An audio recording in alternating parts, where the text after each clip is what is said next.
A monarch got into meditation position and told to dig him out in 75 years.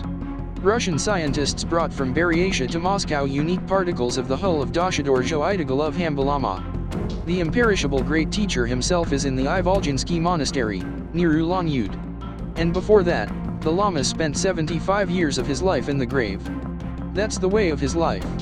Already preliminary results of the analysis of biomaterial have shown that science first encountered the phenomenon of immortality of a long-dead person. Unfortunately, the head of the Buddhist traditional Sangha of Russia soon banned the biomedical studies of the monk's body. However, the analysis of the results obtained before continued. Now Moscow experts have their first conclusions, which can safely be called sensational.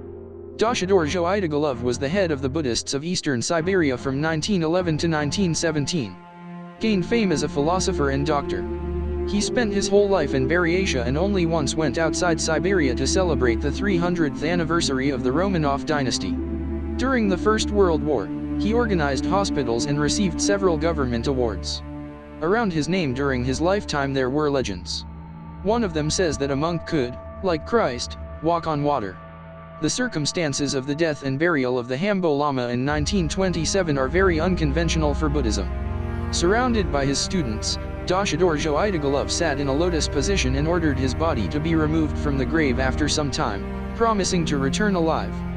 Then he began to read the prayer of accompaniment of the deceased on his own and plunged into deep meditation. When the students considered that there were all signs of death, the body of the Lama in the same lotus position was placed in a cedar sarcophagus and buried in a rural cemetery.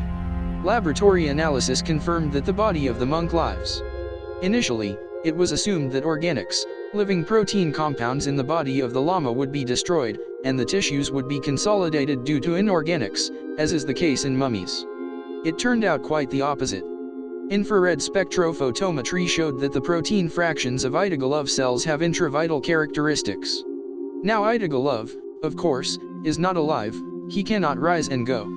But, leaving for another world in a state of meditation, he plunged not into death, but into another state.